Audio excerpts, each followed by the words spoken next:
So, you want to make a FUSER custom. Let me show you how. Before you make any FUSER customs, first of all I'm going to assume that you already have modded FUSER to allow custom songs, so I'm not going to go over that process. This is just for the custom creation process. First thing first, you're going to need the FUSER Custom Song Creator. This is the latest version that added more chord support, and you can just download it right here, unzip it, and you can access it. And when you open it up, it's going to look something like this, and you can create a new custom song. But what in the heck is all this about? Well, that's what I'm here to explain. So, in order to make any of these things, you're going to need a DAW, a digital audio workstation. And the one that is used by most people who don't already work in music production is Reaper. Mainly because Reaper is free to download, and even after the trial quote-unquote expires, you can still use it for free as long as you wait the 5 seconds out at the beginning of every launch and say that you're still evaluating. So, we use Reaper for most digital audio workstation stuff here. And when you open up Reaper, it's going to go through this animation, and then it's going to look something like this. So there's a timeline, and the timeline is how you're going to make these songs, put them into the game, align everything up correctly. By the way, the song that I'm using for this demonstration is Weezer's Go Away featuring Bethany Cosentino. Great song that recently blew up, and you can never go wrong with Weezer. So, there are some considerations for the actual song that you're choosing. First things first is that you have to think about, is this like a realistic song to fit into the FUSER structure? FUSER generally works in 8-bar increments, or 4 bars if you want to be more precise, but things like weird experimental stuff with weird tempos and time signatures and structures without any noticeable choruses or whatever, those generally tend to be much harder, if not impossible, to put into FUSER. As well as even more basic things like FUSER is a 4/4 time signature game, so if your song is 3/4 or 6/8 or 9/8, there's a lot of things that don't work well with the typical 4/4 structure. So this song works pretty well, pretty simple structure to think about.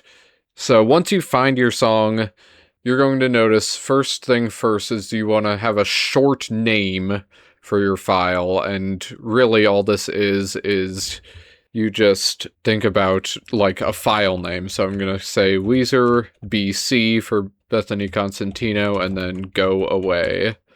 And then this already has my name attached to it because that's one of the preferences you can have. I also recommend to uncheck this if it's checked. You want to swap the regular chords, but not the borrowed chords, because they're already correct. Everything else should be fine as is, but that's the one thing to look out for. Okay, so the song name, we can type Go Away. By the way, if your song is featuring an artist, you want to put it in the artist name, not the song name. So, Weezer featuring Bethany Cosentino. The next thing is you're going to want to find the BPM and key of the song. So, BPM, I generally like to use this website, another producer, because you can tap along to the song and you can see that there's... I'm not listening to anything right now, but the tempo goes all the way up to 3 digits, so you can get really precise, because some songs actually use like decimal BPMs. Like this is kind of hovering around 112.5, and it's good to know that, because you're going to have to round it to an integer when you put it in the game and in your DAW, so if you know that it's a decimal beforehand, then that's good to know. Some songs are very wild with their BPMs. You're just going to have to wing it, figure out what works the best. And then the key is a little harder, so there are some resources. If you can't figure out the key yourself, some people have perfect pitch, But if you don't have perfect pitch, then there are some resources that you can use. The big one is Duzu's Key and BPM database, where you can look up the name of your song. And if it's there, it's not that one. Okay, so my song is not in there, so this is not helpful for my particular case, but it's good to have. It has a lot of popular songs, and it'll tell you what key they are. If you scroll up, it'll say like A minor at the top of that section. Other sites that have it are Hook Theory in the Theory tab. You can look up songs in there, and they will tell you what the key is. Antihero is E major. And then also, we'll talk about cover stems later, but Karaoke Version is a site that makes cover stems for songs. But also, if your song is in the system, which again, mine is not, but we're going to look up another song that is, like, for instance, Buddy Holly. If you look it up, it says F minor. It's really up to interpretation. It could also be A flat major, which is the relative major, and that's what FUSER uses for its version of Buddy Holly. But yeah. And I recommend these 3 sites because these are all monitored by humans, so you know it's not going to be some algorithm that messes up everything and is wrong most of the time. But if your song's not in any of those and you need help, then you can always feel free to go to the FUSER Discord, go to Customs Chat. You're going to need the creator role to do that, and then you can ask what the key and or BPM of the song is, and there are lots of people willing to help you out, like me. So that covers that for the most part. Once you have that all set, you're going to want to download a high-quality version of the song. This is where we get into how to actually separate the different instruments into the different discs. So right now I'm going to, for this song, I'll cover AI separation.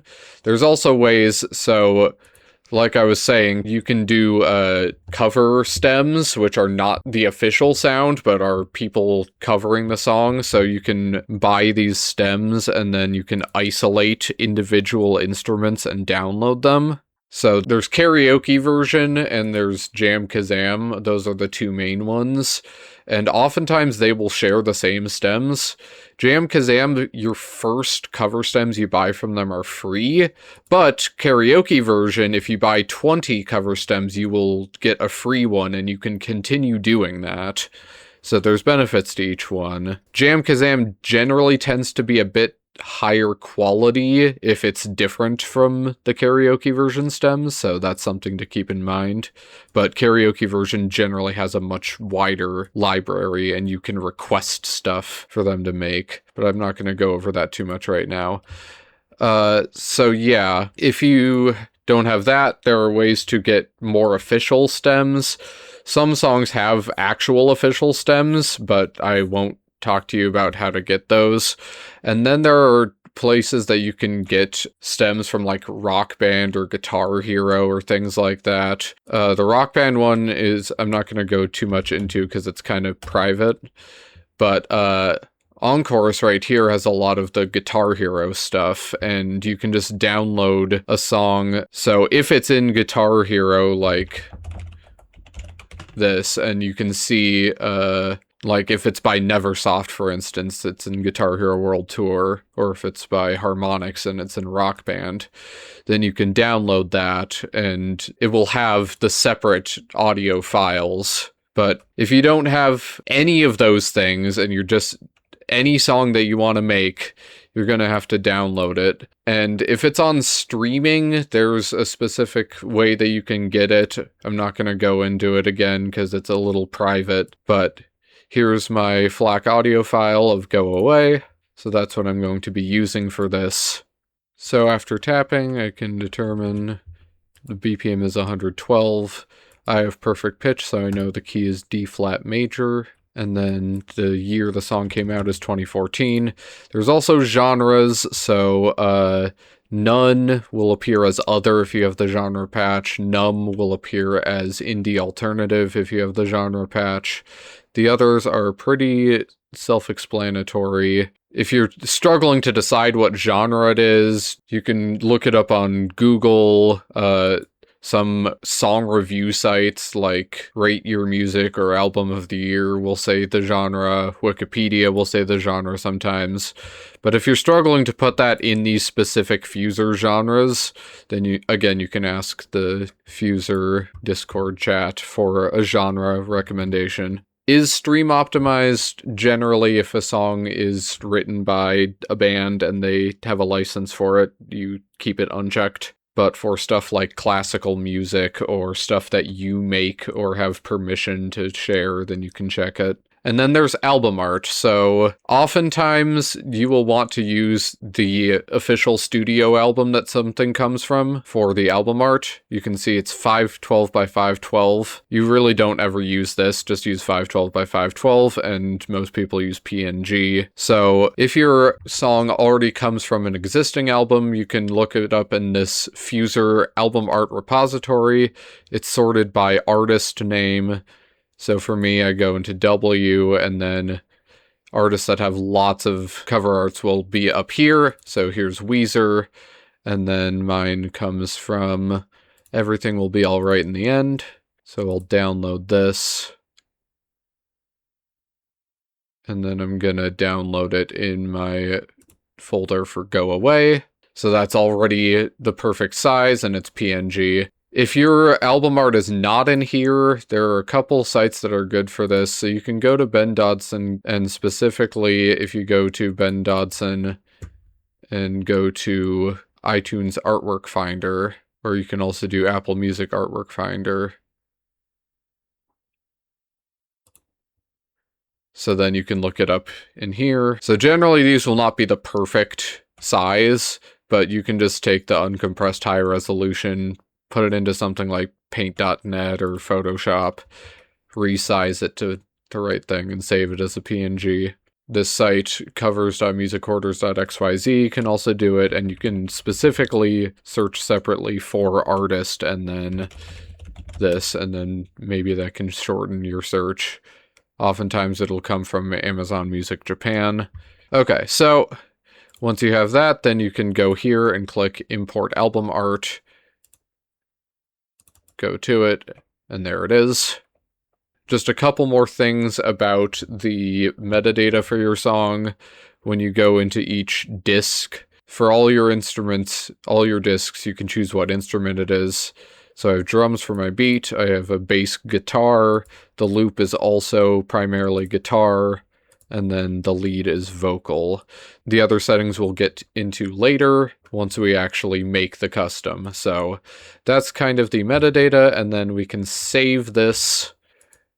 And I always like to make a subfolder for just the actual FUSER files. So I'll call it Weezer featuring Bethany Cosentino. Go away, and then it's often helpful to say that it's you who made it, and then I like to put a version marker in it. Go in here, save the pack file, and it'll automatically propagate with a SIG file to go with it.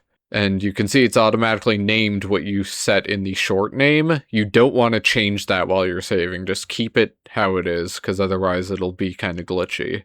Alright, so like I was saying, we're going to get into the AI separation method. And just a quick note, if you're using cover stems, you're still going to want to use AI separation for the vocals. Or if there is an official vocal track, use that, obviously. But this song does not have any official vocal or instrumental tracks. If it has an official instrumental, just use that. But we're going to get into the nitty-gritty because I find it's pretty interesting to do that. So the main site that powers all this is called MVSEP, Music and Voice Separation. So first things first, you're going to want to create a free account. I already have. You don't need to do any of the paid plans. I mean, they will give you more access, but even just registered free gives you a lot more ability than just unregistered. So make a regular account. you'll come to this, and the first thing you're going to want to do is separate the vocals, because those are the highest quality separation. So you're either going to want to pick BS Reformer, and then the model version 2025.07, or sometimes Melband Reformer version 2024.10.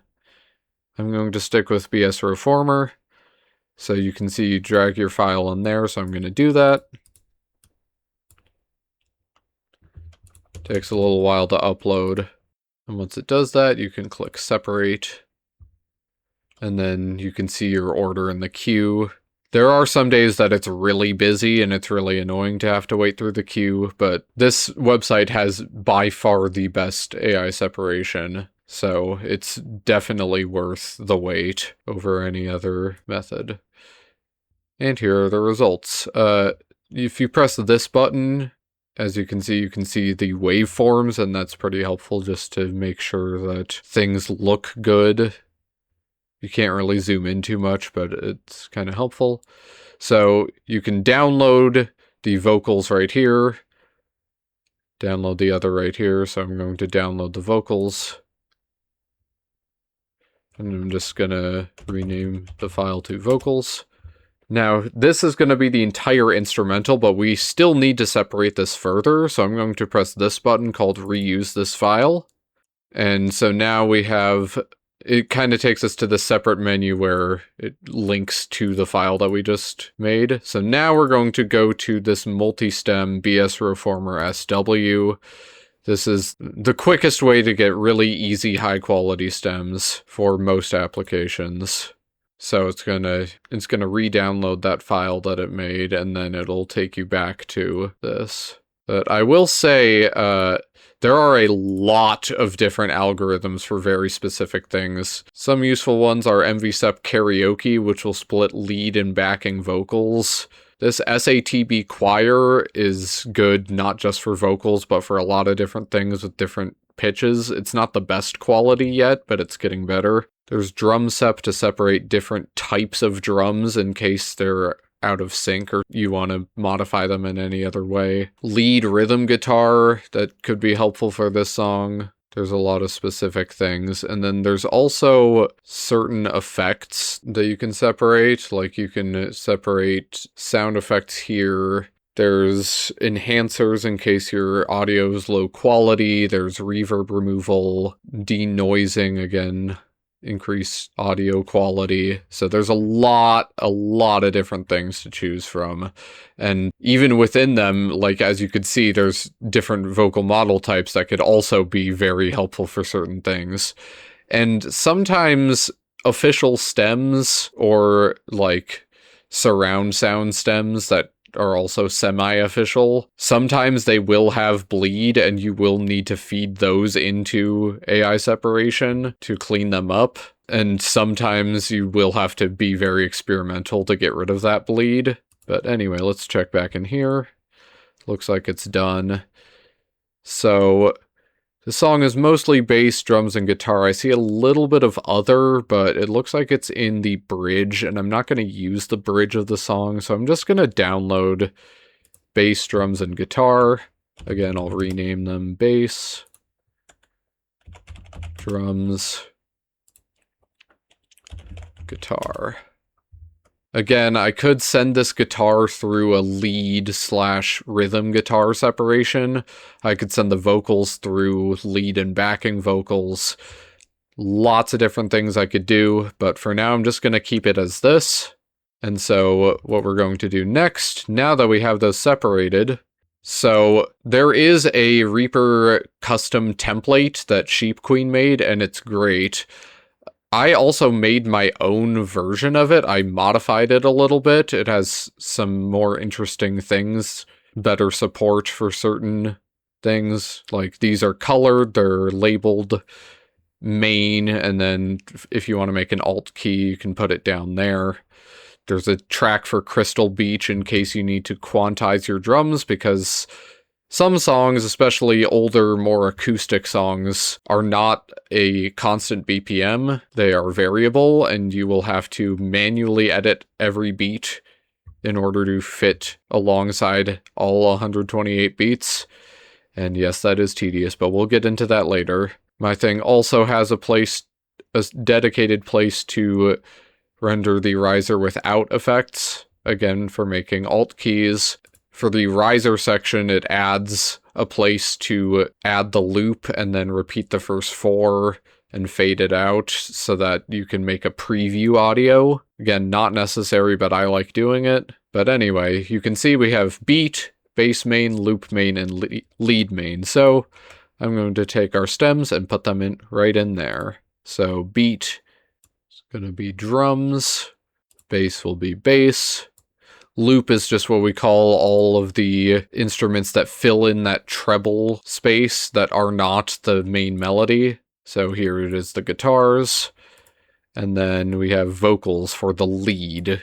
This ends up being really easy. It's only 4 stems, but the way that I've set it up, you see there are subtracks here, and if you want to put more than one stem into a disc, what you can do is click on the disc, and then you can either right-click and insert new track or do Control-T to do that. And you can see you can make more sub-tracks, but they'll still be under the main category of the track. You'll notice, especially if you do that BS Reformer SW and you have more than just guitar, like you can put other here, you can put piano here, and have more things in the loop. If you have lead guitar and rhythm guitar, you can put those in separate tracks. Lead vocals, rhythm vocals, you can put those in separate tracks.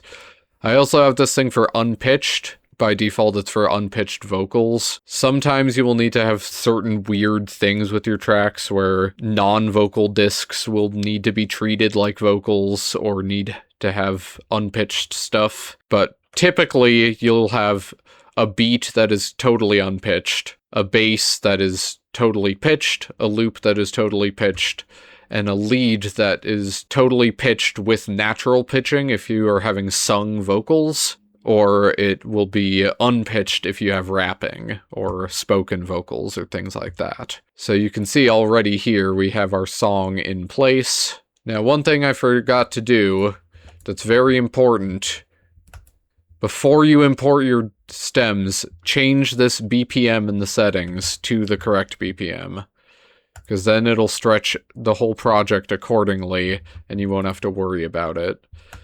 You can save this project as and go and make a new project file for it, so call it go away.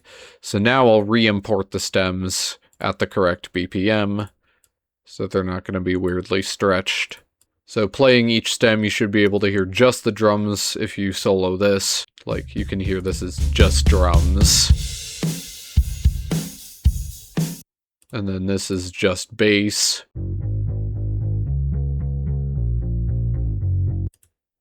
This is just the guitars. And then this is just Rivers Cuomo's beautiful voice. Cold-hearted girl, don't hurt me like this anymore. Alright, now that we have our song metadata done, we've made the stems with AI separation, we've put them into Reaper. Now is where we get into the meat and potatoes. This is the most creative aspect of making customs, and that is making the structure. So we have the stems imported over here, but over in this part of Reaper, we see we have a structure, and it is 32 measures or bars long, and each bar is split up into 4 beats.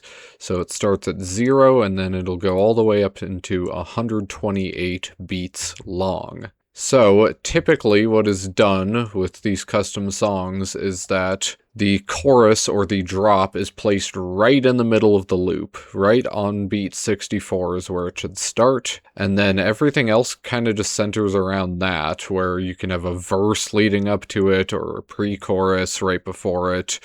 You could follow it up with a post-chorus or a bridge or maybe even another verse or an outro. There's a lot of different choices you can make. And for some songs, they have weird structures, so you kind of need to think about this for a long time. This song is fairly simple, but there is a choice that I'm going to make that doesn't follow what the song actually does. So this song has 16 bar verses, 8 bar choruses, and then it has a bridge, which is kind of long and wandering. I don't really like it. It's really hard to shorten it, so I don't think I'm going to include it in the song. But the very end of the bridge I really do like, and I think it would be good for our riser. The riser is this thing over here. It's 4 bars that you put a little effect on that's already part of the template, and you just put whatever you want there. Some people like to do the thing where they chop up bits of the main loop and put them in order to make it more official sounding, but you can just take a different section of the song and put it here, and I think the very end of the bridge is going to suit our needs very well there. But anyway, I'm going to use verse 2 because verse 2 has more interesting harmonies. So let me just quickly listen to where that starts. It's right here. So it's this drum beat right here, and you're going to get used to this if you need to quantize a song, which, spoiler alert, we will need to quantize this song, and I will go over that process. You need to go to the drums, and you have to zoom in really far to make sure that you put your cursor right where this big waveform starts. Now, sometimes it can be a little confusing because it can hit twice, and usually that first one is kind of just like a pre-hit, so you'll want to make sure that it goes right at the start of the kick drum is the most important in most cases. If there's no kick, then obviously you go with a different drum. So it's right here is where it starts. So that's where the second verse starts. So I'm just going to cut right at that point with the slice tool. And then I'm going to go to the end of the chorus. And luckily, this song doesn't have too much like bleeding over of it. It's like there are clean cuts between the different song sections, but there are some instances where we'll have to modify the structure a little bit to accommodate for that, and I'll get to that later. But for now, let's again zoom in really closely to see where this beat hits, and it looks like it's right here. So I'll cut right there. And then, so that is one verse and one chorus, which is 24 bars. That's not quite the full loop yet, but I'll connect it later. So I'm going to cut it, and then I'm going to paste it right here. It should go basically up to 96, but now I'm going to zoom in and stretch it by holding Alt and using my mouse, and it's going to stretch it right where we need it to be. So again, it's a variable song, so as you can see, these beats are not perfectly on the beat yet, but we will fix that later. So that's that section, and then rather than adding another verse or part of the bridge, because I don't think that's going to work well, I'm going to go straight to the final chorus and add that. It starts right at here. Again, we'll cut right where it looks like the beat really starts to go up. So that's the start of it, and then... So here I'm going to cut right here because that's 8 bars of a chorus. And you'll notice that I'm cutting in the middle of this long extended vocal. It's not a big deal because we're about to fix how that works. So I'm going to cut that and paste it here. So this is the basic version of the structure, but as you can hear, when I play, when it transitions between the two, it's not a clean transition, especially in the vocals. You can hear that the vocals just kind of come in suddenly. So we're going to fix that later, and then also when it loops around, so it has the loop section to loop back to beat 0 when it hits 128, and toggle repeat is on, so you'll hear it. You can hear that the original vocal just kind of cuts out of nowhere. So in order to fix that, I'm actually going to do a little trick. So I'm going to add a new subtrack to the vocals, and then we're going to move it around so that we're going to make things overlap so that they don't cut out as much. So I'm going to move this new vocal up to this separate track. Going to open it up, stretch it out a bit, and then I'm going to extend it because it was coming in the middle of the line, so I want to make it go earlier. And then you're going to learn this trick, but you always want to fade in and fade out whenever an audio clip starts or ends, because if you don't do that, I'm going to do this and then take this out and play just the vocals, you're going to hear a little popping sound or a clipping sound. So when those vocals come in, it kind of just like jolts in with a little clipping sound. So you can prevent the clipping with the fade in, and then it's also helpful to like go to a part where there isn't any vocals. So we can do that, and then we also want to fade out the old vocals and make sure we're not including any of this new verse vocal over here. So we're just gonna fade it out like that. You don't want to make it too obvious that you're editing it, especially if you're making this, because I'm kind of creating this double chorus out of nowhere. The song doesn't originally have it, so by doing it like this, now we can hear that it will cut to the second chorus. And I chose this last chorus because it adds some harmonies that I like, and I think it'll make the loop more interesting. So now when you hear the whole transition, it'll be a lot more smooth.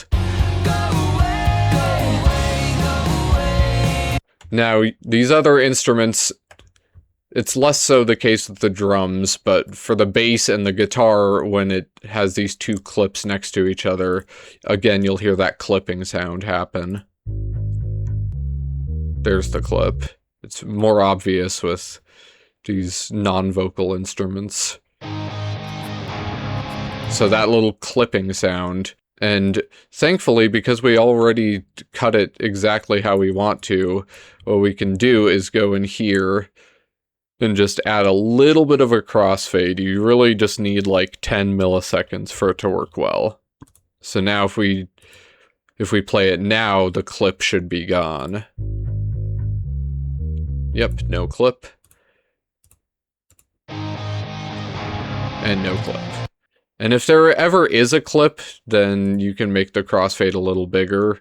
You don't want to make it too big because it can make it sound obvious that there's a crossfade happening. And then, unfortunately, there's no way to crossfade the end of the loop with the start of the loop. So what you're going to have to do, what I've found to be the best solution, is zoom really far in and make a fade in of 5 milliseconds. At the end, and then 5 milliseconds at the start.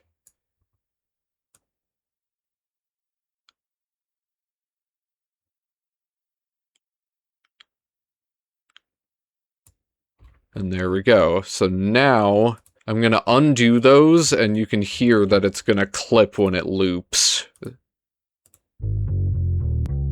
Yep, there's the clip. Again, it's possible if you make these too big that it's obvious that it's doing the fade in and fade out, but if you do it just right, it should sound natural with no clipping. Yep, no clip. And no clip. Alright, sounding pretty good, and I didn't do that for the vocal yet because I still have to adjust how it transitions. So again, these vocals I cut in the middle of it, so instead of using these vocals, I'm going to cut this out and delete it. And then since this is verse 2, it has chorus vocals that come before it, so I'm going to extend that, cut that out, and then put that up here. And then we should be able to crossfade them so it doesn't clip. But you'll notice if you crossfade too far here, then you're going to get this breathing sound, which won't transition well for this particular vocal. And now, so you can hear it now. Go away, I was wrong. So now it'll sound better. And in that case, it didn't clip because it was literally the exact same audio file going from one to the other. But when you make an alt key, that's not going to be the case. It's going to treat it as two separate audio files and it will clip. So it's still good practice to do this 5 millisecond crossfade.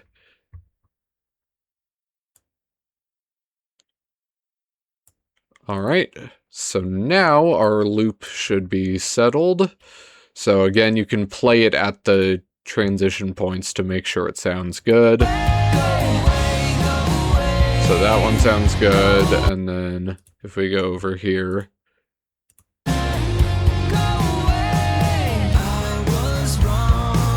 if it sounds jagged at all, that's literally how it sounds in the original song, so blame Weezer, not me. Alright, so that is the basic structure of our loop. So again, we've got a verse that's 16 bars, which makes the chorus land right on bar 64, or beat 64 like we want. And then I've chosen to put 2 choruses in because the choruses are only 8 bars, and I couldn't find anything else satisfying that I wanted to put in the final 8 bars. So that's what I opted for. And then, like I alluded to for the preview, I'm going to use the very end of the bridge. So I'm going to go to there. So it starts with this drum hit right here.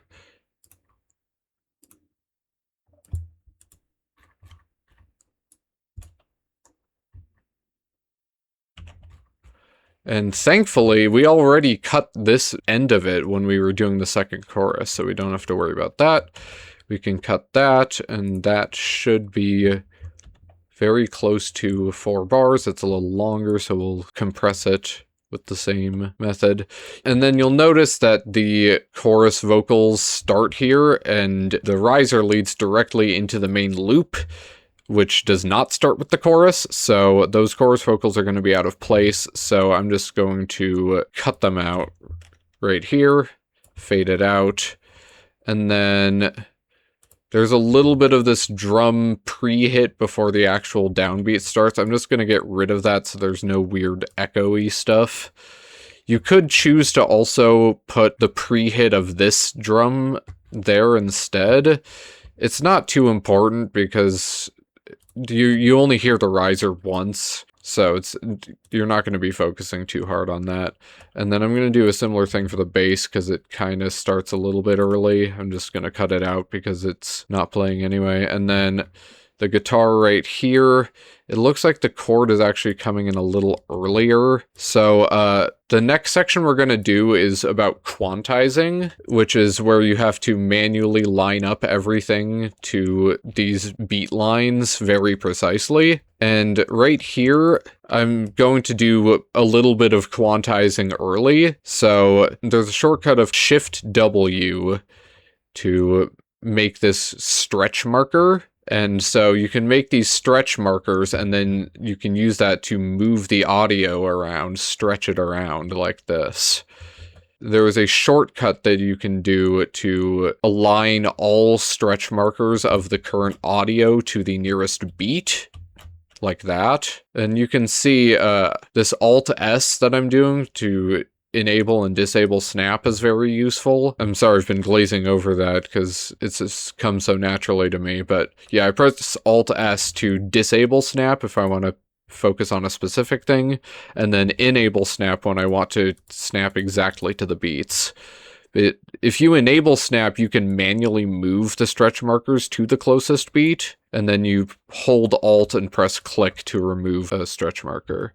So I'm going to put a stretch marker here, and then I'm going to put a stretch marker right as this chord starts, and then stretch it to the end so that it doesn't actually start. Make sure you add your 5 millisecond crossfade. So again, if you don't stretch it, you can hear that the chord is about to start, but if you decide instead to let it stretch, then it ends nicely. So that's going to be our riser. And then for risers especially, I've found that it's good because otherwise it's going to have a big clip when it starts, so you can hear it kind of clips, especially if you remove the drums. So in order to remove the clip, I've found that I generally do a fade in of basically a quarter of a beat long, 0.0.25 right there. And then I change the fade type to this third one where it starts low. And that basically removes any clipping at the start of the riser. So now you can hear the riser.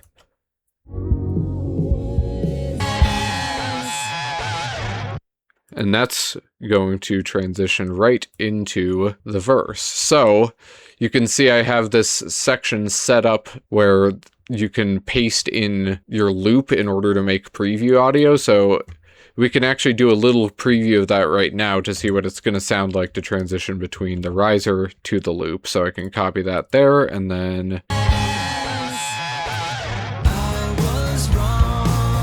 and there we go. So that's how that's going to sound. However, you really don't want to keep this here until you are totally done with editing the entire loop. And since we have some quantizing to do, we are not going to do that just yet. So anyway, as I've been alluding to, now is the time for quantizing. And I'm going to be honest, quantizing is probably the worst part of making customs. It's all these little drum hits that aren't perfectly on beat. You have to make them perfectly on beat, because otherwise it's not going to line up well with other songs that are perfectly aligned. So this is where our friend, the Crystal Beach channel, comes in. If you are part of the FUSER community, you probably know that Crystal Beach is the song used to test for on-beat drums. So I'm going to unmute this channel, and I'm going to slow down my playback rate over here. And you want to slow it down to where it's playing at about 90 BPM. So the BPM range of FUSER is 90 to 157. If you have songs outside of that BPM range, it can be a little weird, because if it's a lot faster, like it's 200 or something, then you can pretend that it's 100 and just put two of the actual song beats in one beat of your DAW. Or if it's so slow, like if it's 60 BPM, then you can pretend that it's 120 BPM and just make the beat only hit every 2 beats. But if you've done your math, you'll realize that if your BPM is between 158 and 179, or if it's between 79 and 89, then there is no way to have your audio play at the correct speed, which is... I have no idea why Harmonix designed it like that, but we haven't found a way around it. But for all intents and purposes, the slowest BPM you have to worry about is 90. So you want to set your playback rate to slow down your song to where it's about 90. So 112 times 0.8 is pretty close to 90. So now you can hear it's going to be a little slower. But now we are going to isolate the drums and this Crystal Beach channel. And now I'm going to go over in my little FUSER workshop folder. I have this audio of Crystal Beach drums at 110 BPM. Because Crystal Beach, the song, is at 110 BPM. And you'll see that it actually is slightly longer than the loop because it's slightly slower. So once again, we can stretch it with that Alt plus mouse in order to stretch it to exactly the end. Again, making sure snap is enabled. And now when we play these two together,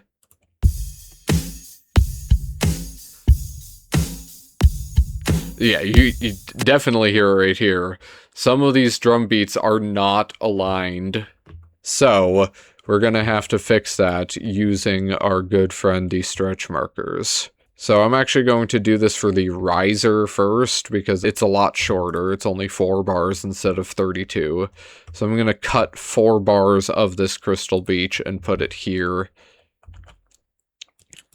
And then make sure it doesn't cause any clipping at the end. So we already aligned the first beat, so we don't have to worry about that, but we should put a stretch marker there so that it's an anchor.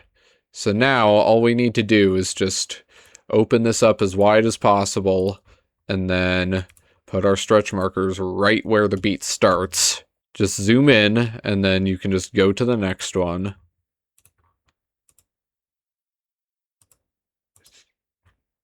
And sometimes you have to make your judgment call.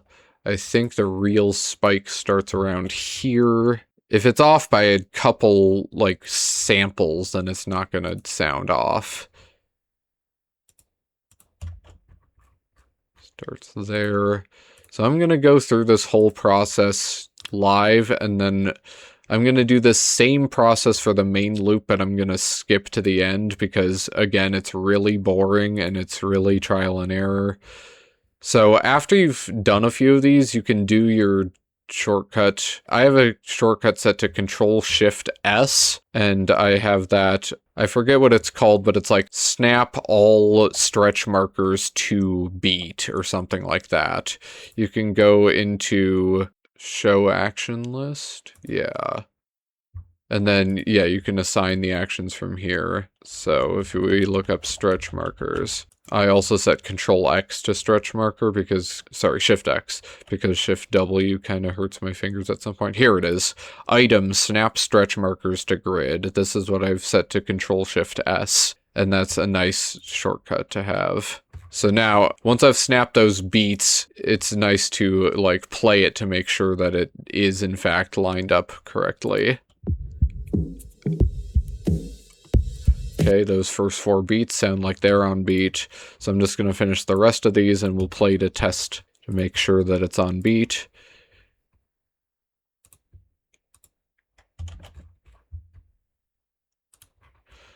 Now, something that I'm not doing because I don't want to spend too long on this, but if you want to be really precise, if you press Alt-L, it'll open up this menu. You can change the grid. Instead of tracking quarter notes, which is the default beats, you can set it to track 1/8 notes, 16th notes. So if I select one of these, you can see now there are way more bar lines. So you can quantize to like every half beat or quarter beat, or you can even manually type in like 1/12, especially if you have a song with triplets, then you can set it to 1/12 and now it's set to 1/3 of a beat. But for the sake of time, I'm going to keep it at 1/4.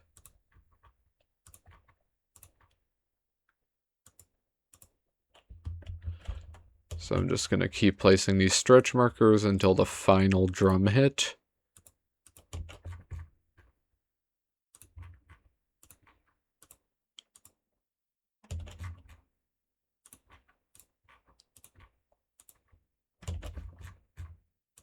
So here it is. Do my Control-Shift-S to snap them all. And now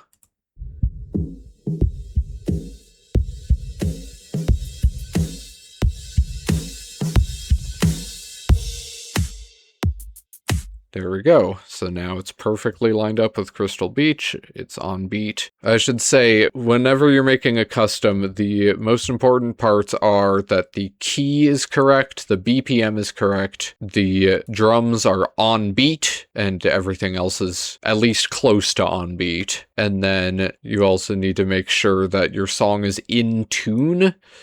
Some songs are microtonal, or they might just be tuned to a different tuning system. And if that's the case, then you'll have to go into these FX and use this re-pitch effect. And then you can use this shift sense thing. So we'll talk about Melodyne later, but if you export one of these stems and put it into Melodyne, the Melodyne will not only tell you what note it's closest to, but also how far off it is in cents. So what you can do is offset that by, like, say if it's plus 25 cents sharp, you can set this to minus 25 cents so that it'll end up being perfectly on pitch. And then if you're working with vocals, you would also take this formant shift and do it plus 25. because if you shift these down, the formants will also shift down, and the formants are what makes noises sound like the human voice. So if they shift, then it will sound drastically different. So you need to adjust those formants to counteract the pitch shift. But anyway, that's a side tangent.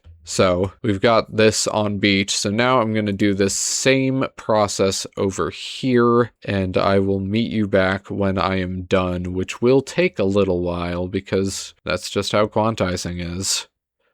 Alright, I've finished quantizing the drums, so you can see every single beat has a stretch marker, and I've used that Control-Shift-S to put them all to the beat. As you can see, sometimes there are some weird little oddities with the waveform. It feels like maybe I should have put the stretch marker out here, but I know from experience, and I can test by trial and error, that if you put the stretch marker here after this little blob, and when it starts to rise into the main wave of the beat, then that is the correct placement. You'll also notice I've double-clicked the playback rate, so it's now back to full speed. So all that quantizing is done. And now that the drums are quantized, we can mute Crystal Beach. If you don't want to be too precise with your other discs, you want to make sure that they kind of sound good together. They don't have to be absolutely perfect by themselves. If you really, really want to spend the time to do that, then be my guest, but it's absolutely not necessary. But what I do recommend doing is at least soloing each thing with the drums to make sure it sounds good with that.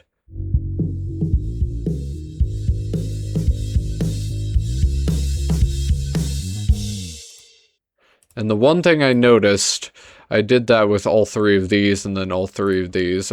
The one thing I noticed is that for this part right here, the bass is frequently hitting slightly late.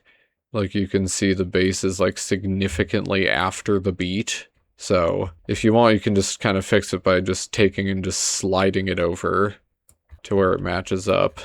Then you can cut this off, and then you'll have to probably extend it a little bit this way, or you can extend this part over that way to bridge the gap.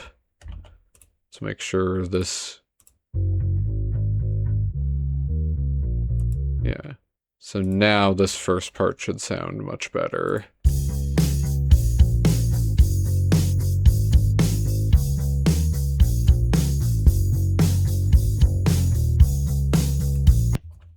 So now if you play it all together, it should sound perfectly in sync. I was wrong, acting like a kid. Okay, can't play too much for copyright.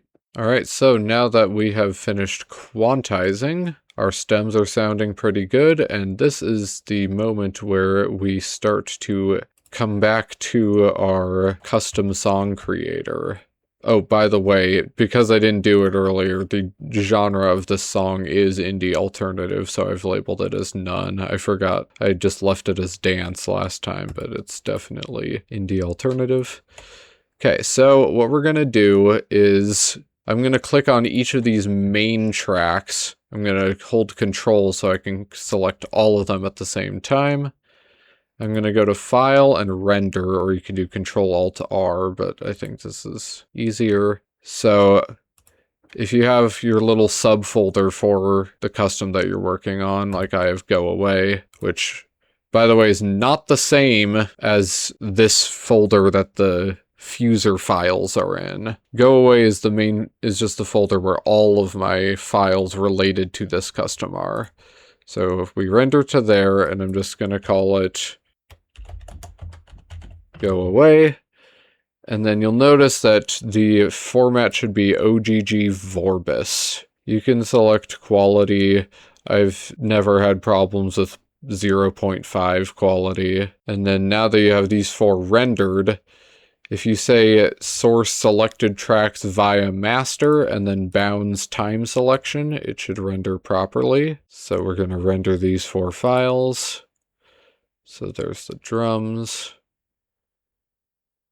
There's the bass. There's the loop. There's the lead, the vocals. One thing you want to make sure is that when you're playing it back, to look at these volumes over here, occasionally they can go slightly above 0, but you want to make sure it's not a frequent occurrence. And sometimes that can be an artifact of the AI separation, because the original FLAC file did not peak, but when you separate and then recombine, it can end up peaking. But you can see it only peaked at +1, and none of the individual instruments peaked, so I'm not worried about the volume. If you are worried about the volume, if you have all the tracks selected, you can modify all of their volumes at the same time like this, or right-click and type in a specific decibel amount right there. But I'm going to undo that because they're fine at the regular volume. Also, if you're quantizing something and you start to notice clipping sounds, that's because technically they're just moving and stretching and cutting apart separate audio files. And you can see stretch markers fade size right here. 2.5 milliseconds is honestly a little short. You can make this up to 10 milliseconds without it sounding weird, and it should get rid of most clipping sound effects if you find any problems with that. Okay, so we've rendered the main file, and then we can go over here and render the riser at the same time. I should mention that the riser can go 2 extra bars beyond the loop start, and that audio will play on top of the first 2 bars of the loop. So it's nice if your riser has like an extra vocal or solo or something that's not part of the main loop, you can include it and have it trail out. Though you cannot have parts bleed across the end of the loop to the start of the loop without also including them in the riser. So that's something that you need to know in terms of song structure. This structure doesn't really have that kind of bleeding, but that's very useful to know, is that if you have something that stretches around this looping point, then you're going to need to include it in your riser somehow, and that can be a little annoying to do. But you can just kind of like cut that part at the end here and then paste it into one of these tracks over here. So now I'm going to render these. So it's going to be called Go Away Riser. Make sure all 4 tracks are selected.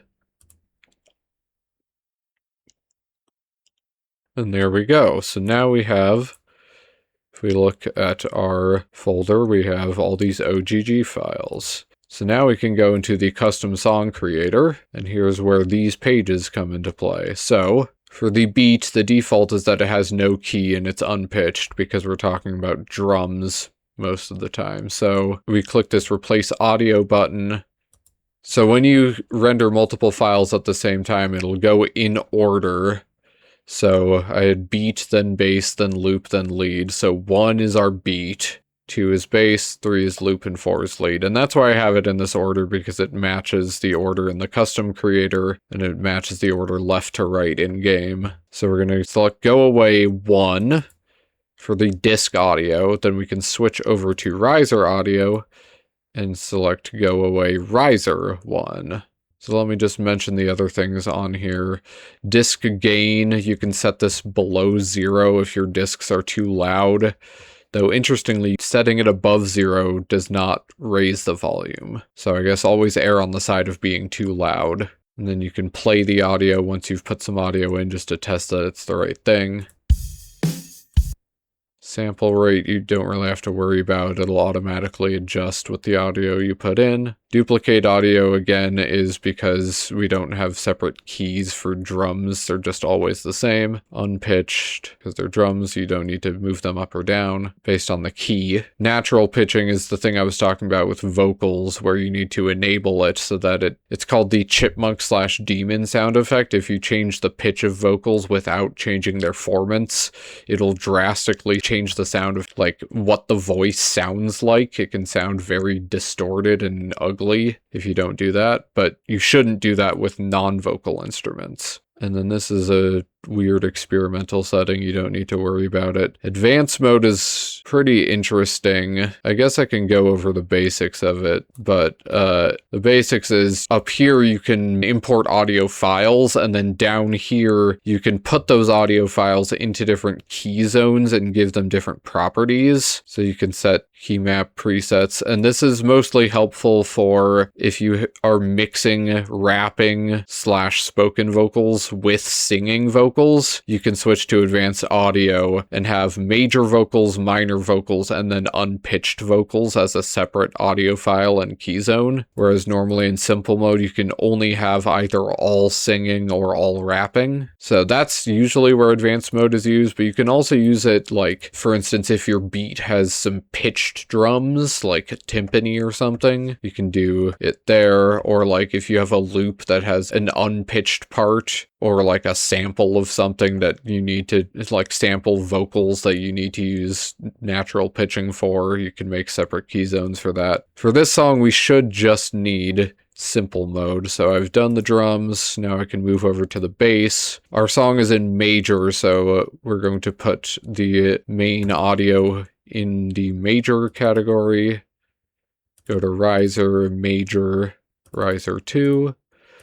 The loop major is 3, riser 3, and then lead, you'll notice that natural pitching is checked by default.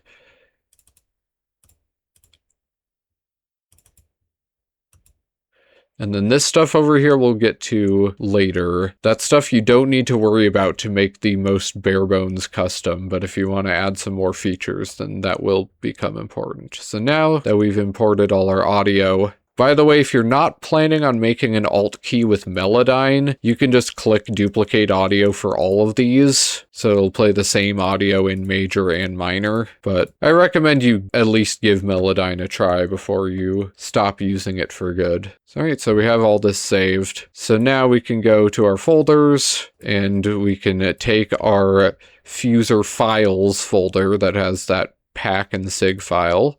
We're going to copy that, and we're going to paste it into the custom songs repository. I have a subfolder inside that just for my custom, so I don't lose track of them.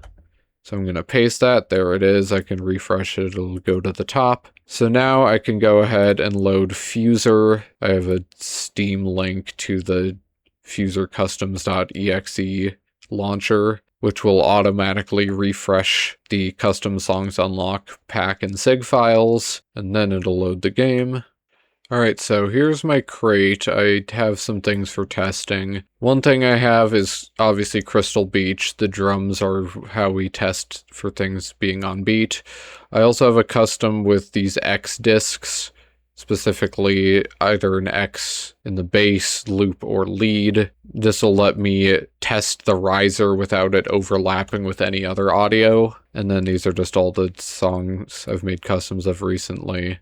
Lots of Weezer. So now if we scroll down, you should see your song come up here. There it is. Go away. So we'll click on that. So now it's in our crate.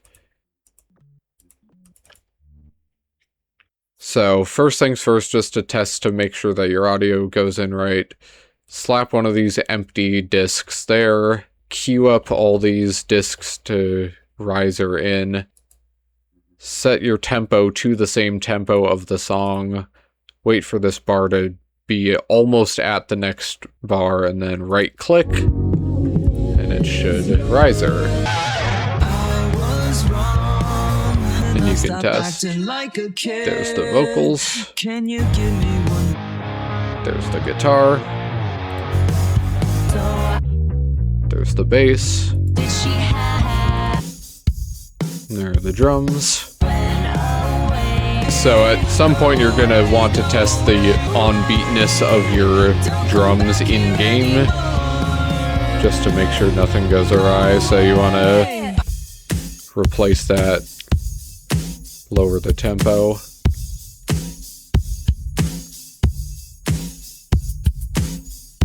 Make sure everything is lined up.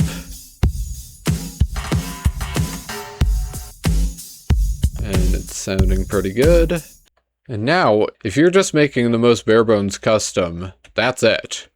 And perhaps you didn't even need to do the quantizing step if your song was a modern song made with a computerized beat. So if you want to make the most basic custom, then that's about all there is to it. Now, there are going to be more steps, so I'm going to quit out of the game for now, and we'll go into pickups and chords, and then we will go into Melodyne, because that also takes a little while. Okay, so we're going to go back into the custom creator, and we're going into these pickups, major chords, minor chords. By the way, this disc length, 32 bars is the default. You can make something that's 64 bars, but it's tricky to test because you have to wait 2 loops to hear the second half.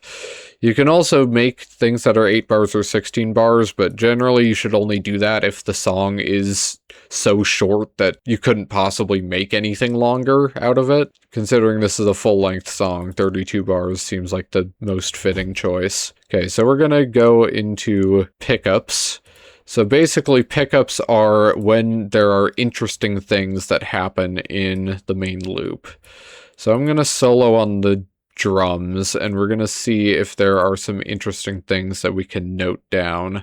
And I'm going to mark down which beat they happen on. Beats 0 through 127. You should have no less than 3 and no more than 20 pickups per instrument. And you should not put them on beat 0 or beat 128. You should not put 2 on adjacent beats. And if you put any pickups on beat 124 or later, you can use decimal values to tell the game when you're doing the preview audio in the crate selection screen to play the song starting at that point before going to the main loop, which is helpful. Like if you have a vocal that starts a little before the bar line, you can tell it to start the preview there so it doesn't start at beat 0 in the middle of your cutoff vocal. So let's figure out some pickups for these drums.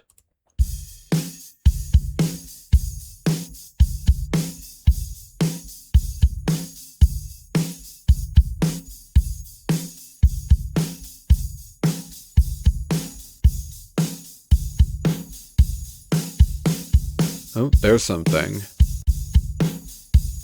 So that starts right here. You can see there are some little milestone numbers for the beats. This happens, so this is 24, 25, 6, 7, 8, 9, so 29. So we're going to put in 29 and add pickup. And you just kind of keep doing this for the whole loop. And hopefully you end between 3 and 20. There's another one. Technically, the interesting thing starts at 62.5, but since the in-game thing doesn't show it, you should just put in 62 so that people get credit for putting in the pickup where it's supposed to go. So it seems like every 2 bars there's a crash symbol, so we can just go based on that. So 72, and then 80.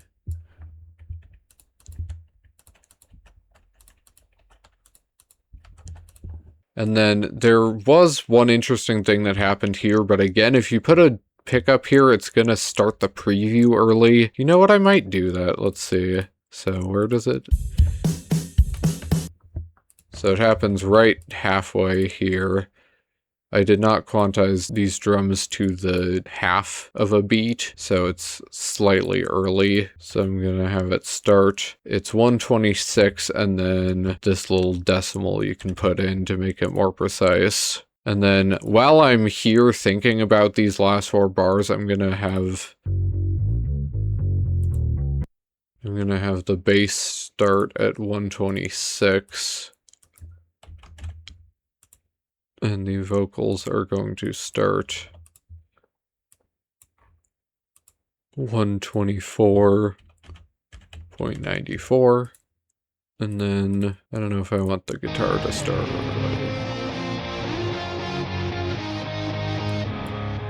No, I'll just leave it at those three. One weird thing about pickups is that if you put the pickup at any beat 4 of a bar, it will not play the audio until the start of the next bar. So if you put it here, it won't start the audio until here. That's not the case for any other placement. If you put it here, it'll start here, put it here, it starts here, put it here, it starts here.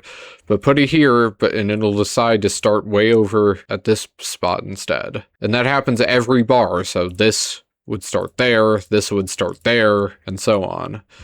I have no idea why they did it that way. Again, harmonics' brains are beyond our comprehension sometimes, so I'm gonna do the same process for bass, loop, and lead, finding interesting moments that happen and putting them in the pickup section. So here's an example where I would want to put the pickup here, but because that would make it start the audio at the next beat, it would miss the pickup that I want. So thankfully this audio is pretty much silent here, so I'm actually going to put the pickup at 82, even though the audio starts at 83.5, because if I put it at 83, it'll start at 84, and that's not what I want. Weezer's got some great bass lines. There's another section where I'd like to put the pickup here, but I end up having to put it here just so we can hear everything. So 30. And often the vocals are the easiest things to make pickups for because they're kind of like the start of a vocal line when you're singing along. Then again, you don't want to do them too frequently because you don't want to treat every line as if it's some momentous occasion. I messed up. I just meant to write 12, not 112. And so I asked, once again, I have to start what at did 30. she have that I... Okay, so those are pickups. And then the next section, technically you don't need these for a complete custom. However, you do need these if you want your custom to be eligible for definitive edition, and all definitive editions need these, and that is the chords. Now, if your disc is totally unpitched, then you don't need chords, specifically drums. But for bass, loop, and lead, you should probably add the chords. So you want to go to whichever major or minor your song is in, go there first. And honestly, this involves a lot of music theory knowledge, this and the Melodyne part. It requires a lot of music theory knowledge, so it's not too big of a deal if you don't get it right away. So hook theory is one place that can give you chord diagrams, and you see they use these Roman numerals, and those Roman numerals correspond to these numbers in here, 1, 2, 3. If it's a number without an M or an M flat 5 next to it, then it stands for a major chord, like this capital Roman numeral 1 means this 1 right here. And then this capital 5 means a 5. But then we have this lowercase 6, and that stands for 6 minor. And then sometimes, I don't think it's in, you probably won't find it in too many songs, but there are some songs with diminished chords, and those are indicated as minor flat 5. So if you don't know how to do this music theory stuff, so again, you can look on hook theory to see that. So if hook theory doesn't have it, then your best bet is there's a chords help request thread in the FUSER Discord, and people will get around to filling out a spreadsheet that tells you exactly where chords fall on the beat. So I'm going to do that here. And honestly, the details aren't too interesting, but I think this song has a pretty repetitive chord progression, if I remember correctly. 1, 6, 4, 5. Yeah, and I think it stays that way for the whole song. So I'm just gonna, every 2 beats, I'll add a chord. And these chords, you type in the beat that they happen in, just like pickups, but then you have to switch this chord to be the number of the chord that you want. So 1, 6, 4, 5. And it's just going to keep going on like that for the entire song, I believe. And once you finish that, then the good thing is once you do it once, you can just copy go to minor chords and paste it, and it should flip all of the chords to the opposite mode. If you started in minor and you made chords that look like this, you can switch them to major and it'll convert to these. If you select special chords in this menu, then they might not convert. Or if you pick, for instance, a minor key chord in a major key song, then that won't switch. And then you can go to the other disc, so I can go to the loop and paste the major chords and the minor chords.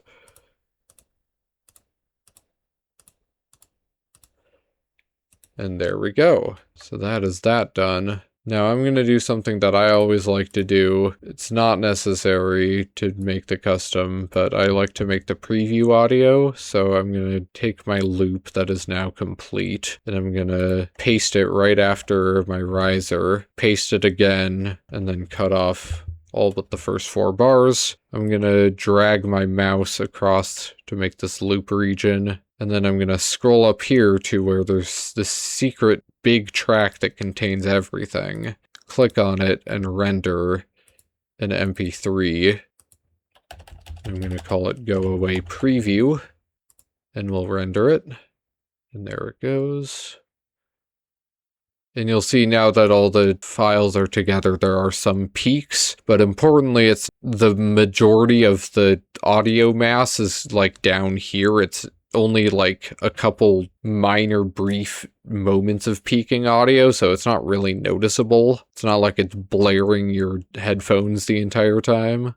So that's cool. We've got preview audio now. And now, in preparation of the next step, which is Melodyne, I'm going to set up the files that we are going to import into Melodyne. So I'm going to copy these files that are in the preview window, and I'm going to paste them over here into riser without effects. So this way we can put this into Melodyne, change it up, and then put it back in this preview window, and it'll have the right effects and it won't sound weird and distorted. So then we have the loop over here and we have the riser over here. What I'm gonna do is when I render these audio files, first of all, I'm going to make a folder called Melodyne. And then I'm going to make a folder inside it called Output. So now I'm going to go back to Reaper. I'm going to render these audio files from the riser, but you'll notice I'm going to include an extra beat before and after. And this is just because Melodyne has a weird glitch that can happen sometimes, where if you edit a little audio blob that attaches directly to the end of an audio file, it can crash the entire program, at least with the version of Melodyne that we're using. So in order to avoid that, we render an extra beat at the front and the end, and then we do the Melodyne, and then when we import it back here, we're going to cut off that extra beat on the front and end. So here I'm going to redirect this directory, and I'm going to browse for this Melodyne subfolder.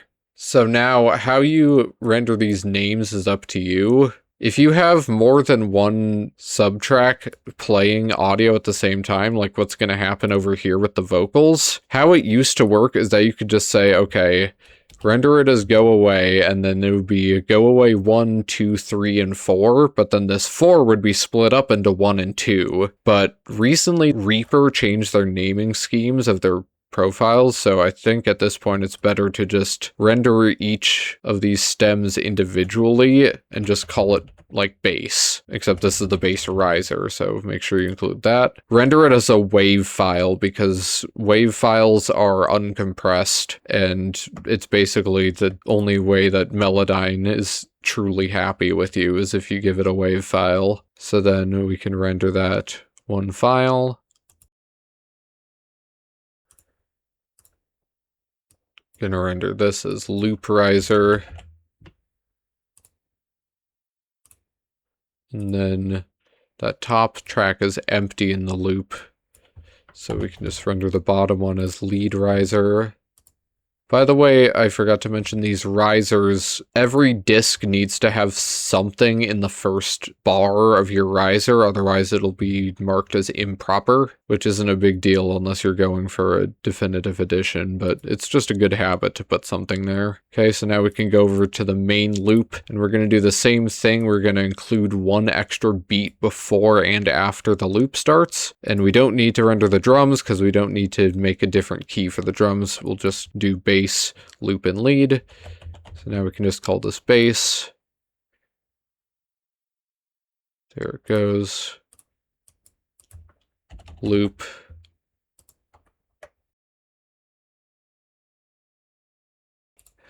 And then here's where the difference lies. So you can see if I'm rendering both of these stems separately. So when I say lead, you'll see it's lead 1 and lead 2. Originally, I used to be able to call this lead 001, and then it would append another 001 on it, and it was very handy to do that for file sorting purposes. But now you can see as soon as you do lead dash and then any numbers, it just replaces that whole ending with 001, 002, so it's not as useful anymore. So I'm just going to call it lead, and then it'll make two different ones.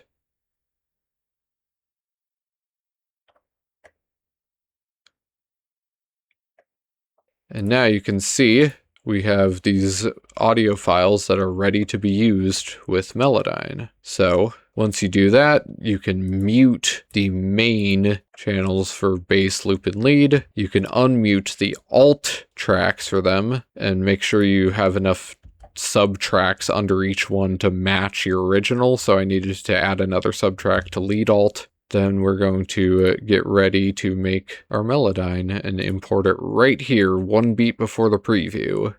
Alright, now that we've got everything set up ready to go for Melodyne, how about we actually get into it? So Melodyne, I'm not going to get into how to access it, but this is the version that I have. And as you can see, there's a lot of things going on, but I'll take you through everything you need to know. First thing to set up is you want to click on this to set it to 4/4, just like FUSER.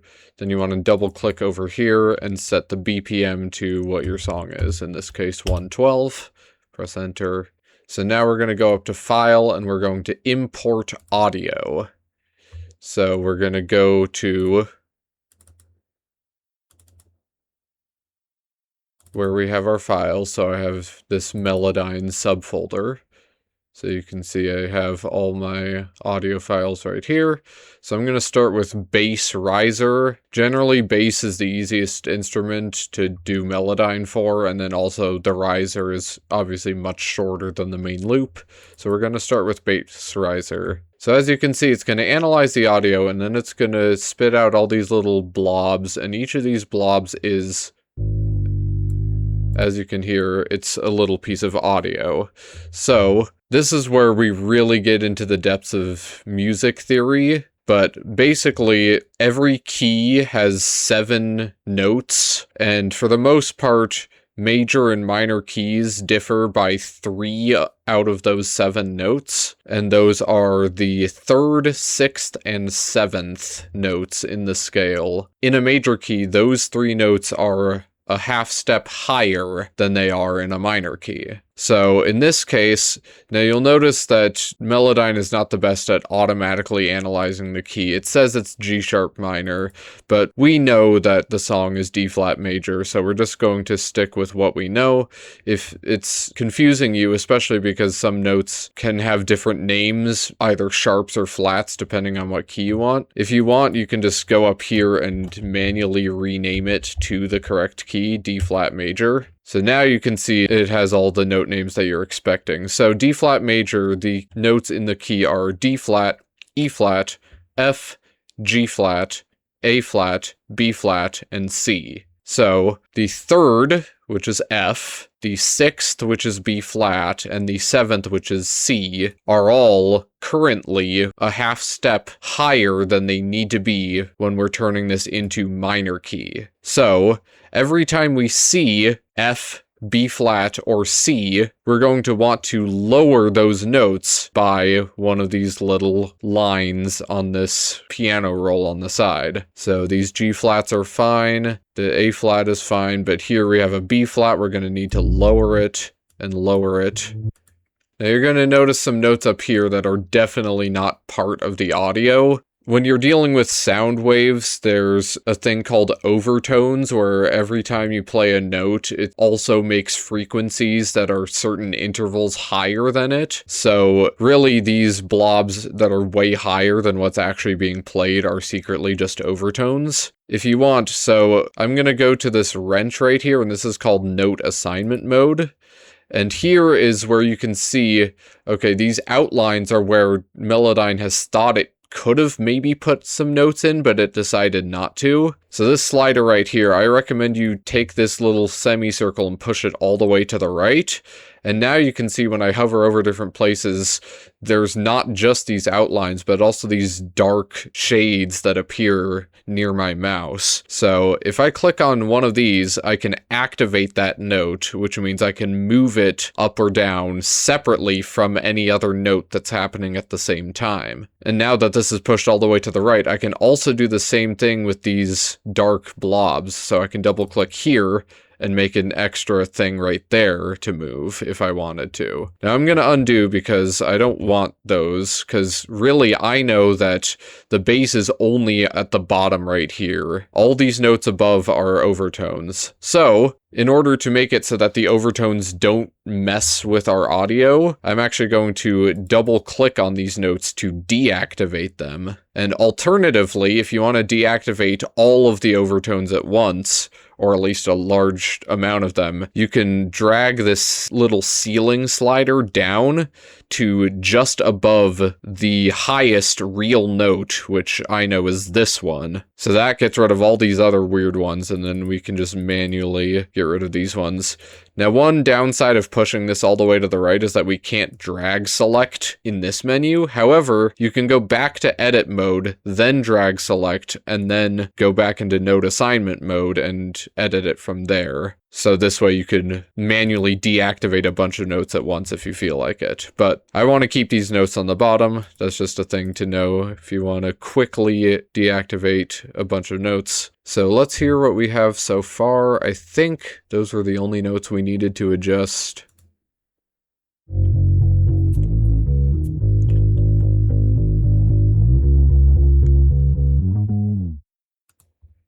Yeah, and sometimes there will be some like drag slide things that go from one note and kind of slide up to the next. If you can help it, you should probably keep those things the same, even if they technically go over these notes that are in the major key only. But if it's a slide, those aren't really serving any harmonic purpose. They're just there because when you're actually playing the bass guitar, you'd slide your finger up there. All right, so that is the bass riser done. So I'm going to save that. And I'm just going to call it bass riser minor, because now we have turned this into the minor key. So I'm going to save that. And then I'm going to go to export. So we're going to export it as a WAV file. I like to set the range to range of reference tracks so that your audio outputs should be the exact same length as the audio inputs that you saved, no matter if there's any silence in any of those gaps. The rest of the settings should be fine as is.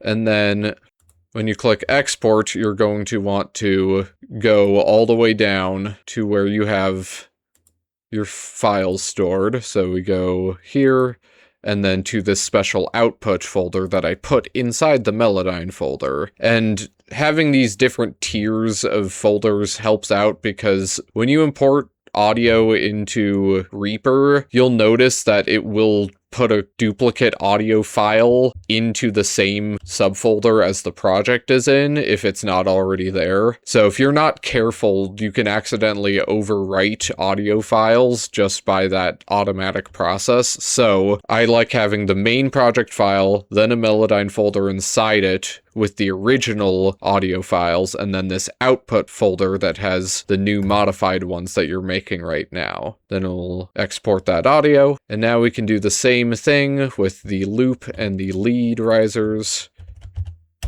So I'm going to set it up. So now I'm going to import loop riser. And this is our guitars, and this is where you really have multiple notes going on at the same time, and it's very important that you can modify each one separately. Also, you can see what I was talking about earlier with songs being out of tune is that you can see when I click on this note, it's 10 cents below the actual root note. So it's slightly flat. There's 100 cents for every semitone, so it's like a tenth of the way closer to being the note that's below it when it's -10. But you can see this one's +2 cents, and in general, these notes aren't really drifting too far away from 0. It's really if you get like 15, 20, 25, even more than that, then you start getting worries about things being out of tune. Even then, like, with vocals, they're often a little out of tune, and then, or like guitar solos, like this has a guitar solo as part of it, so you see some of these aren't quite aligned with the bars in the background. So, again, we can just play it just to make sure we know what we're dealing with.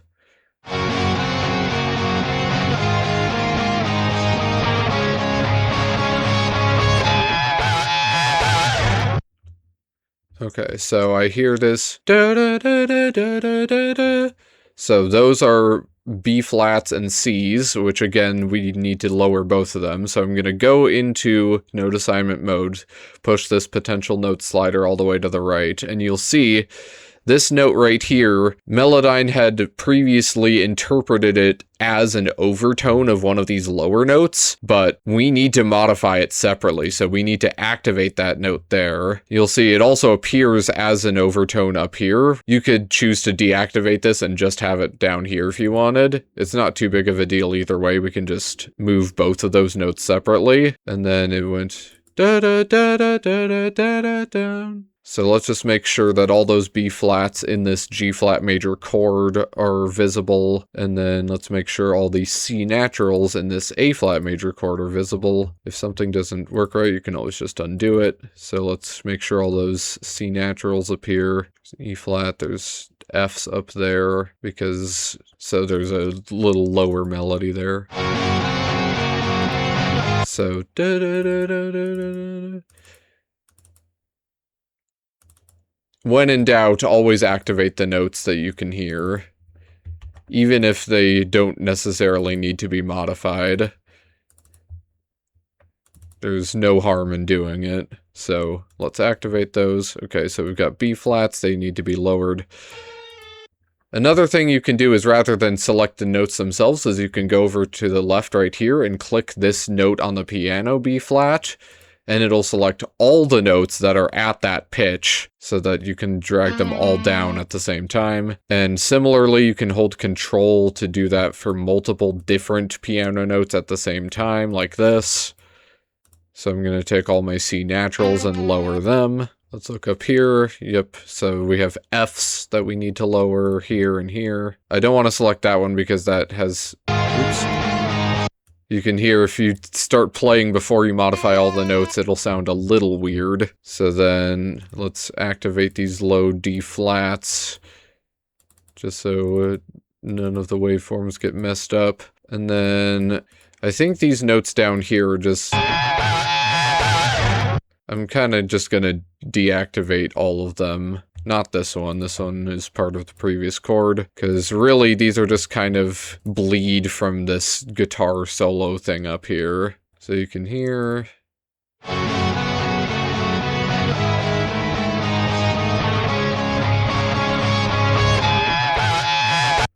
And I forgot to modify these F naturals right here. Let's also add in these A flats so they don't get messed with when we lower the Fs. So there we go.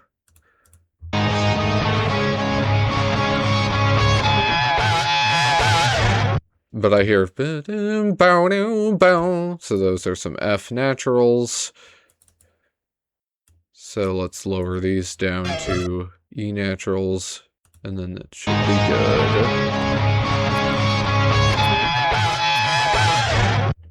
And just making sure there are no super high overtones way up here. And these B naturals are already part of D flat minor, so we don't need to modify them. So this should be good for our loop riser minor.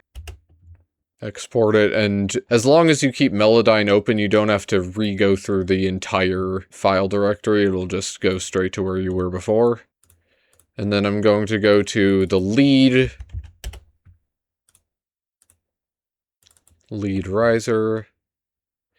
So you'll notice that with vocals especially, there's just tons and tons of overtones that Melodyne recognizes. But I know that the highest note that Bethany sings in this section is this F4 right here, so I can just lower the ceiling to get rid of all these overtones. Now, sometimes you might want to introduce some of these things back, especially if you don't pre-filter out your reverbs or echoes. If you get better at audio engineering, you can use MVSEP's reverb removal to get rid of the echo and then reapply it yourself. And a benefit of doing it that way is that you can remove the reverb and then Melodyne it with no reverb and then add the reverb back afterward in Reaper. And that way you won't have any echoes ruining things for you. I've kind of learned to work with the echoes and get them in my favor. There's a lot of weird tricks that you can do to help yourself in that aspect. Specifically, sometimes you'll notice in note assignment mode that waveforms will end up having a little line in the middle before it actually ends, and then the rest of the note blob will be completely empty. And that's when Melodyne thinks it's just like echoes that it doesn't have to modify. But if you end up double clicking on that little line, then you can make Melodyne actually recognize that echo as real audio that you can pitch. And obviously you're going to want to do that if that note that is echoing is one of the notes that you're going to have to move up or down. But in this case, once again, it's a pretty simple change, but let's play it to make sure that that's all we need to do. That was your last chance.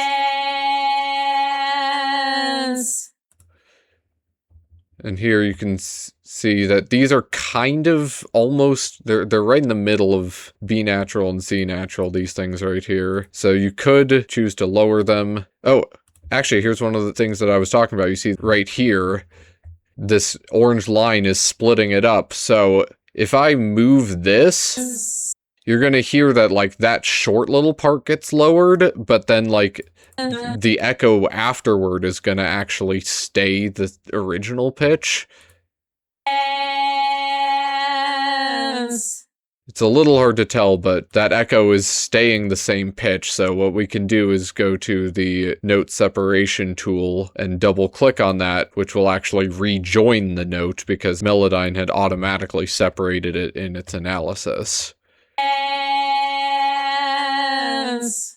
So I think these are fine being lowered, but this should be higher so that it doesn't jump too early. Yeah, that's pretty good. So I thought it was just the F that needed to be modified, but really I needed to lower some of those as well. So it's obviously always good to listen to make sure that it sounds correct. So lead riser minor. Export it. Alright, so we've got our risers set, so if you want, you can go back into Reaper and put these in place. So bass riser, again, because I made an extra beat at the front, I'm going to set it 1 beat before the riser begins. Bass, loop, and lead. And I've muted the main discs, and obviously if you have any unpitched audio, you should leave it, so now we can hear what it sounds like all put together.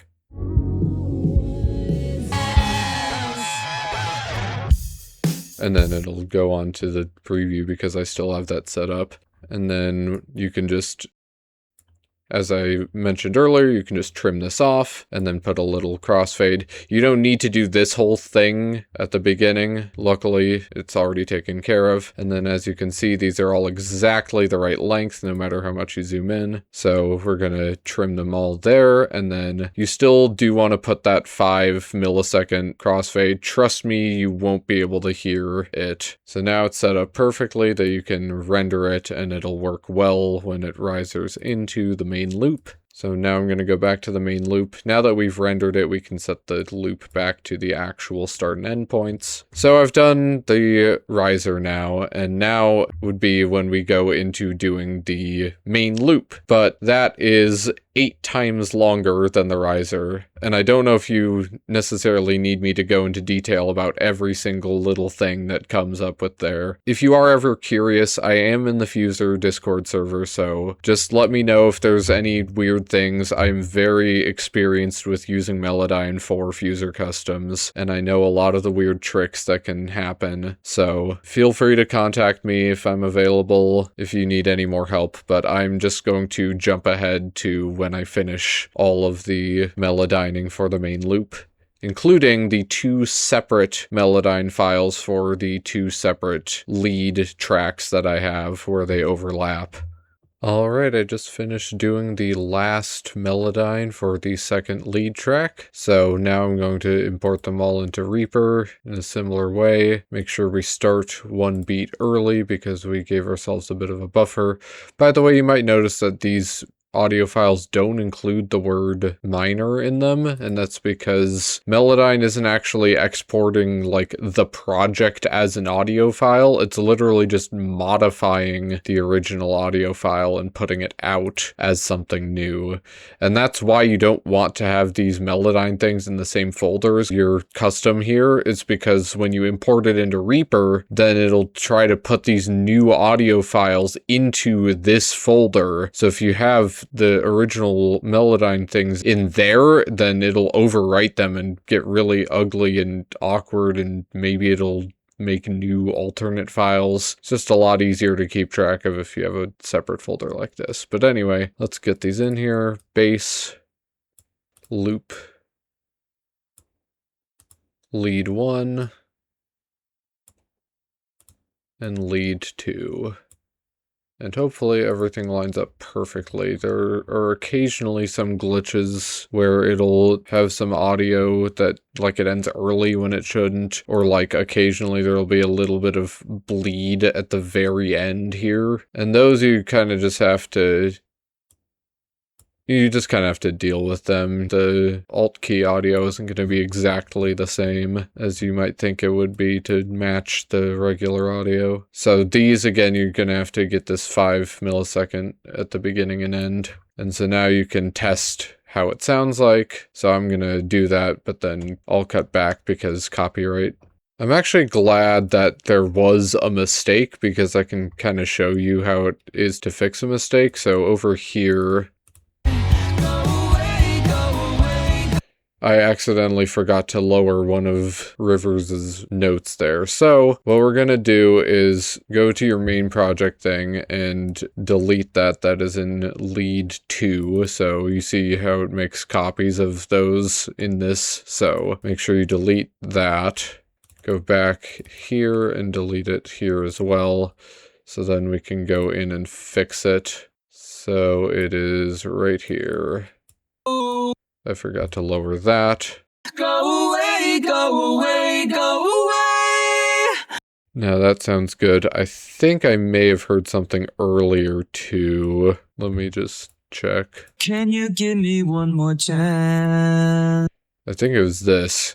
Sometimes Melodyne will treat something that changes really quickly as one note, and you're going to have to separate it. And if you can't do it with this tool, which sometimes they won't let you, you can take this split tool and split it, and you can see that there's a separate note hiding in there. And I actually want to keep that the same and not lower it.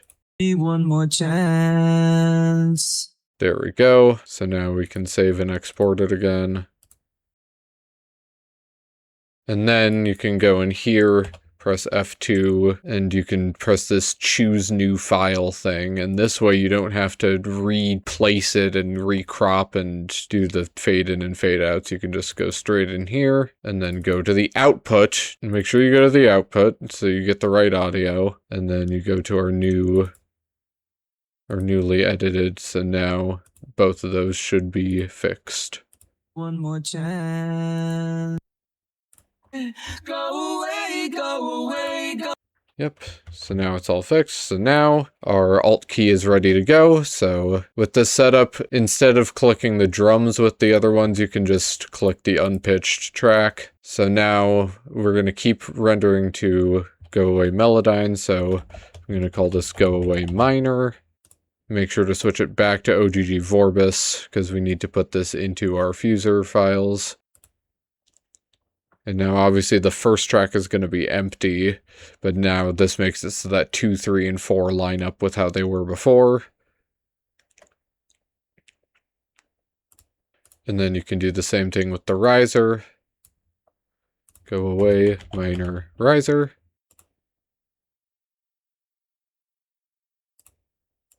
So now they're going to be all in here, and you can get rid of the ones because they're empty, or if they're full of unpitched audio, you can just delete them because you don't need another copy of that. Now we can go back into our custom creator. The beat doesn't change, the bass will change, so now we go down to minor, replace audio, go into Melodyne, and we can select minor 2 for bass, switch to riser and do minor riser 2.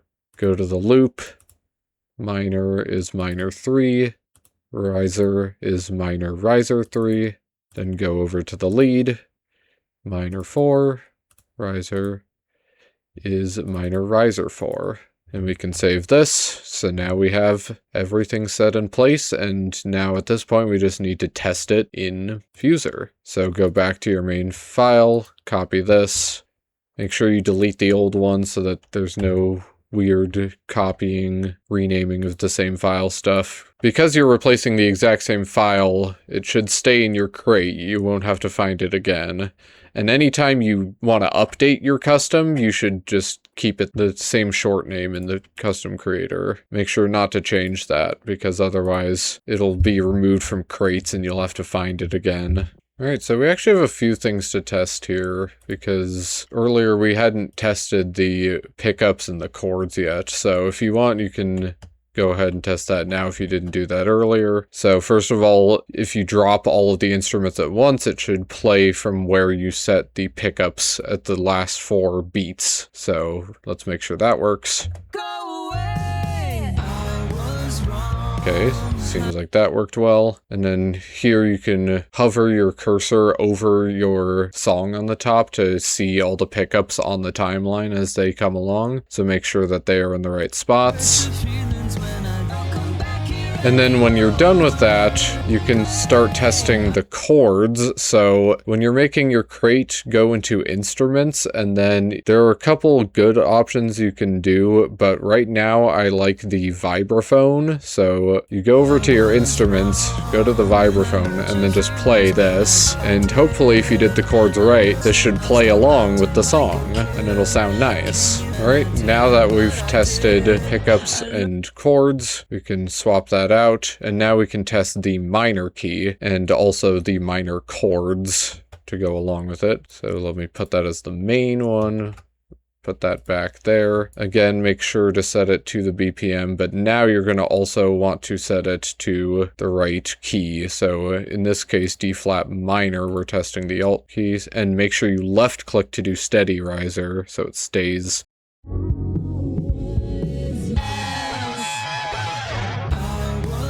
So you can make sure that the correct audio is played, and then you can start testing the chords right away. And you'll notice the chords automatically convert between major and minor when you copy them over, which means as long as you know the placement of the chords is good, you don't necessarily need to test everything as long as you know the pattern and have put it in correctly. So like, I already know that all these chords are good, I don't need to keep testing.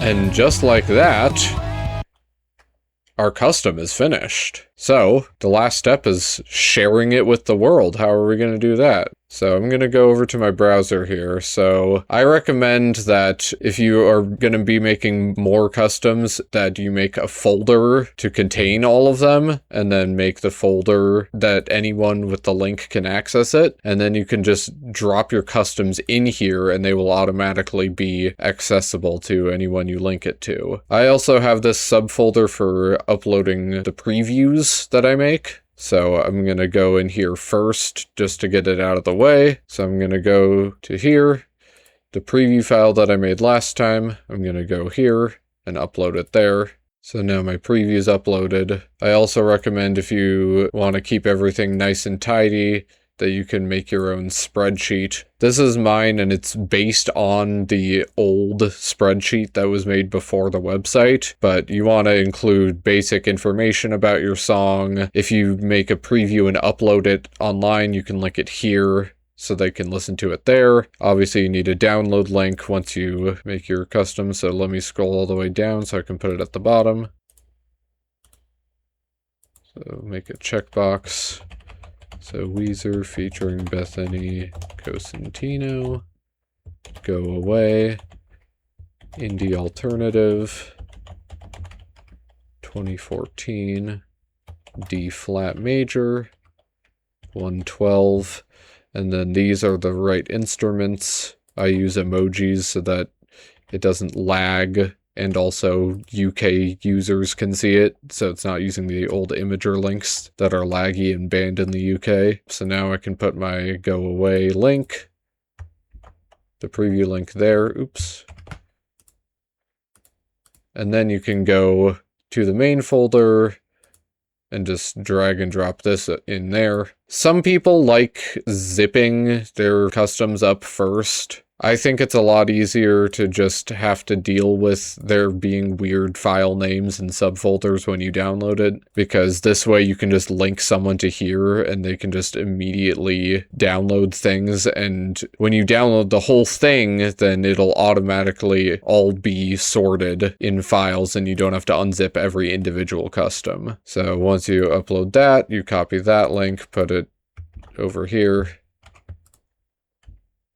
Version 1, today is March 12th, and the stems are AI separated, and when I was making the minor lead, it's a little scuffed. It's not perfect. It's hard to get it perfect unless you really, really work to get the absolute best quality and probably de-reverb it and add the reverb back yourself. So I'm just going to note that there's probably some slight dissonance in the minor lead.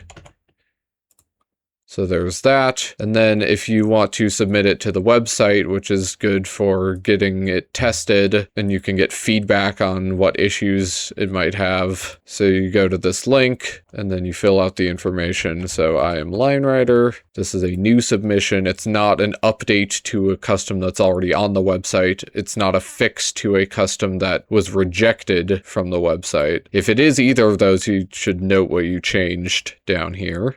Then song title, Go Away, song artist, again, Weezer featuring Bethany Cosentino, 112 BPM, D flat major, and then here you can see num is what it's called without the genre patch, but in game, if you have the genre patch, it'll appear as indie alternative.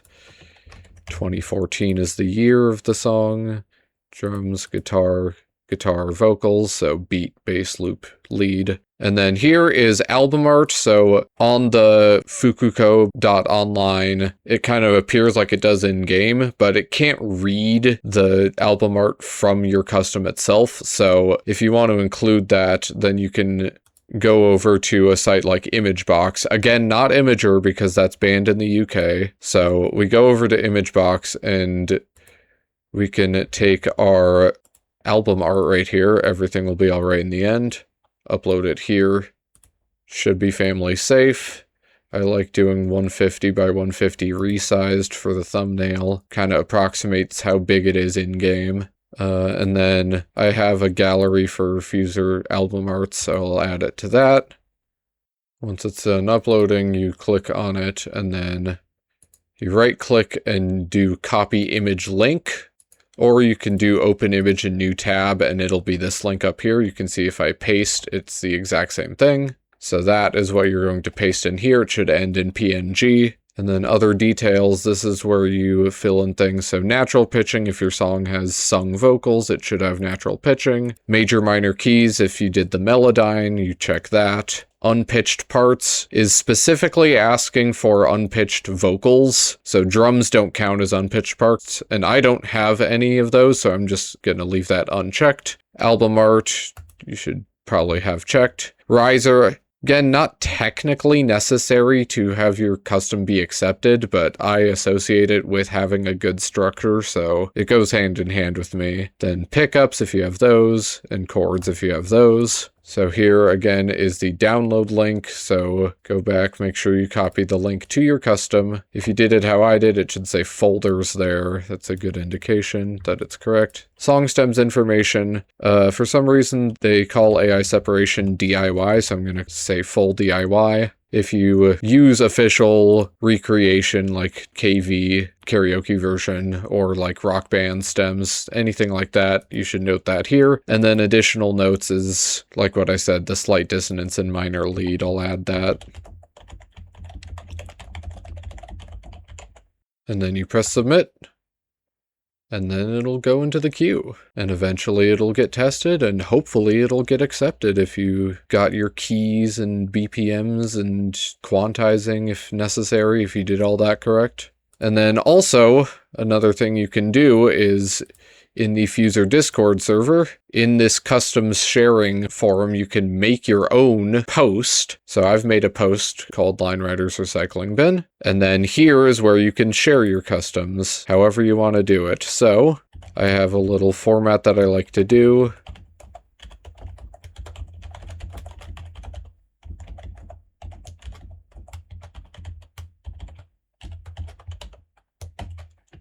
So that's how you make a hyperlink with custom text in Discord. And then I put genre and year, key and BPM,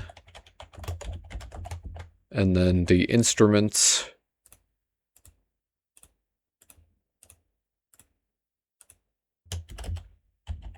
Stems.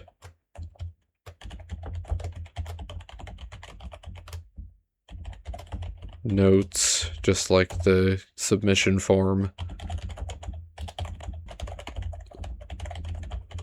And then just to add a little visual flair, you can put the album art in there and then put your preview there so that anyone in the server can listen to how you structured your song. Some creators like making the alt key previews. You can do that if you want. I think the preview is more so important for knowing what the structure is, so I haven't been doing it partly because some of my alt keys are not my proudest work, so I don't necessarily want to put it on display all the time. But once you have this already, you can post it.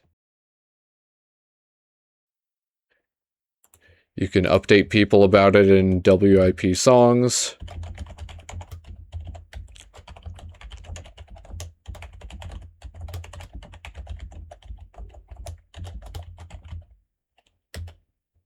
And at this point, that's basically everything. I can't think of anything else I want to say. Once it's published, then you're all good to go. All right, that about wraps up this tutorial. It's pretty long, I know, but I wanted to try to go in depth about a lot of different things, so hopefully this answers your questions, and if you have any more, please let me know. Otherwise, I'll see you around.